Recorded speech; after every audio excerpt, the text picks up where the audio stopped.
शैतानिर्रजीम बिस्मिल्लाहिर्रहमानिर्रहीम। करोड़ों दरूद नबी अकरम सल्लल्लाहु तआला अलैहि वसल्लम की ज़ात अक़दस पर। नाज़रीन अस्सलाम वालेकुम। नाज़रीन, धरने की आज की जो सूरत हाल है मैंने आपको वो बतानी है। शेख रशीद की कल प्रेस कॉन्फ्रेंस और फवाद चौधरी का जो ऐलान बयानात वो उस बारे में थोड़ी सी गुफ्तगू करनी है। इमरान खान साहब ने रद्द अमल ये क्यों दिया वो बात करनी है। और ये सारी सूरत हाल के बाद इस वक्त अवामी सतह पर जो रद्द अमल वो क्या है मैंने आपको वो बताना है। इस वक्त जो धरने की सूरत हाल है वो ये है कि रेंजर्स के बावजूद, पुलिस की तैनाती के बावजूद पेशकदमी अब शुरू हो गई है इस्लामाबाद की तरफ, जो रात को स्टे किया हुआ था कौमों की में। वहाँ अब गुजरांवाला और दाएं बाएं सब तरफ उन्होंने इस वक्त जो इंटरनेट की सर्विस वो बिल्कुल बंद कर दी है। लिहाजा हमारे पास जो इतलात आती हैं वो थोड़ी सी ताख़ीर से आती हैं।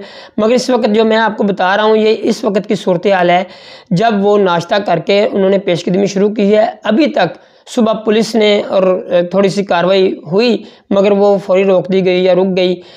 और ऐलानात किए जा रहे हैं कायदीन की तरफ से, शुरका की तरफ से कि पुलिस, रेंजर या किसी भी गवर्नमेंट के इदारे पर या किसी पब्लिक को कोई नुकसान ना पहुंचाया जाए, और ना ही पहले पहुंचाया गया है, और ना ही उनके पास कोई ऐसी चीज़ें हैं जिससे वो पब्लिक को या आम आदमी को या पुलिस को या रेंजर्स को नुकसान पहुँचा सकें, क्योंकि वो खाली हाथ हैं। कुछ पैदल हैं, कुछ इस तरह मुख्तलिफ उनके पास सवारियाँ हैं। मगर जो सूरत हाल तवक्को कर रही थी हुकूमत उसके बरक्स हुआ है। मैं आपको ये बता दूं कि कल शेख रशीद साहब ने बयान दिया था कि वो रेंजर्स को बुला लिया उन्होंने और इसको इंटरनेशनल पाबंदियों की सामना करना पड़ सकता है, मगर नामूस रिसालत से बढ़कर दुनिया में कोई चीज़ नहीं है। ये जज्बा है कायदीन का, आम शुरका का, इसलिए उन्होंने किसी भी तरह से उसको रिस्पॉन्ड नहीं किया। वो इन बातों को रवायती बातें समझ रहे हैं धरने वाले शुरका जो हैं। फवाद चौधरी साहब के बयान का बहुत दुख हुआ। उन्होंने ये बयान कहा कि जी कोई माइल का लाल हमारी स्टेट को चैलेंज नहीं कर सकता।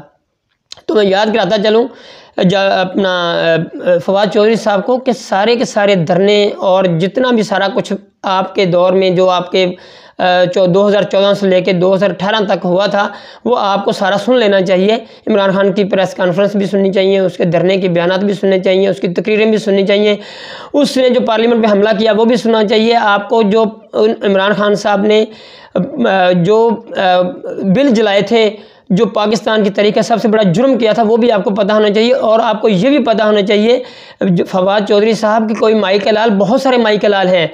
आप रोज़ डिक्टेशन लेते हैं IMF से, आप रोज़ डिक्टेशन लेते हैं FATF से, उनके इंस्ट्रक्शन पे आप मुल्क चलाते हैं। और क्या होती है रियासत को चैलेंज करना, क्या होता है? ये तो इनके पास तो छड़ी भी नहीं है, ये तो नामूस रिसालत के लिए निकले हैं।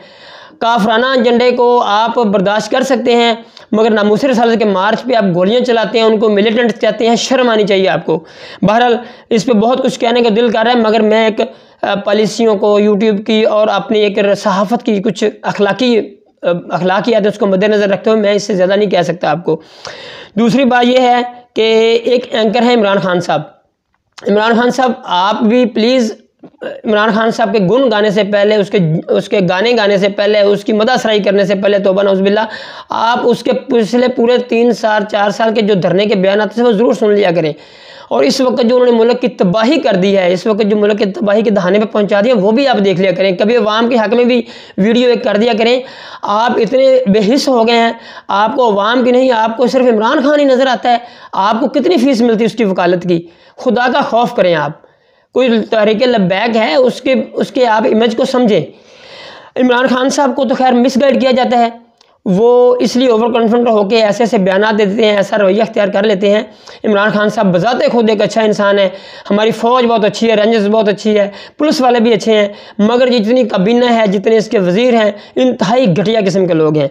बहरहाल इस वक्त अवामी रद्द-ए-अमल ये है कि पाकिस्तान नहीं पूरी दुनिया से जो रद्द-ए-अमल आया है, पाकिस्तान से मैं बता दूँ कि वकाला, ताजर बरादरी और जितनी भी खानकाहें हैं, पीर खाने हैं, मदारस हैं, इवन के मतलब मौलाना फजलुर रहमान साहब और कुछ तबलीगी जमात के साथियों ने भी ये ऐलान किया है कि हम धरने में शरीक भी होंगे, इस्लामाबाद भी जाएंगे और मुतालबात भी मनवाएंगे।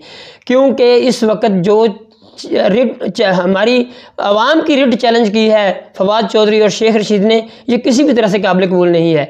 उनने पाकिस्तान की 80% आबादी इस मकतबा फ़िक्र से जो ताल्लुक़ रखती है उनको चैलेंज किया है और ये इनको हर तरह से इसका रद्द-ए-अमल का सामना करना पड़ेगा। दूसरी अगली बात मैं ये बता दूं कि इसके अलावा खैर ये तो वो लोग जो ताजर हड़ताल भी करेंगे, वकाला अदालतों का बाइकाट भी करेंगे, ये सारी चीज़ें, और मस्जिदों में बाकायदा ऐलानात हुए हैं। कुछ एरिया से मुझे रिपोर्ट हुआ है, लोगों ने बताया है कि वो धरने की शिरकत के लिए लोगों को बता रहे हैं कि जी के नमूसे रसालत का ये हम मुकदमा लड़ रहे हैं और इंशाल्लाह इसको जीतेंगे। दूसरा है कि इसके अलावा पूरी दुनिया से बहुत सारे, आप सोशल मीडिया देख लें, बड़े सारे पैगामात रिसीव हो रहे हैं नमूसे रसालत के हवाले से, तरीक़े लब्बैक के हवाले से, उनकी हौसला अफजाई की जा रही है और उनको कहा जा रहा है कि आप अपनी पेशकदमी जारी रखें, क्योंकि उनका कोई ज़ाती एजेंडा नहीं है। उन्होंने पहले ये तसर दिया जा रहा था कि वो शायद साद रिजवी साहब की रिहाई के लिए कर रहे हैं। साद रिजवी साहब ने साफ कह दिया है कि आप फ्रांस के सफ़ीर को वापस भेज दें और मैं जेल में रहूं, मुझे कोई इससे गर्ज नहीं है। मेरा जो मकसद है वो सिर्फ और सिर्फ ये है कि इस वक्त जो हमारा जो मेन पॉइंट है वो सबसे ऊपर पहले नंबर पे ये है कि फ्रांस के सफ़ीर के लिए अगर आप बाहर नहीं निकाल सकते तो कम से कम पार्लियामेंट में डिबेट कराई जाए और करारदाद पेश की जाए। मैं नेक्स्ट आपको इंशाल्लाह इसकी अगली सूरत हाल से अगली वीडियो में आगाह करूँगा। अभी तक के लिए इतना ही। आपका बहुत बहुत शुक्रिया।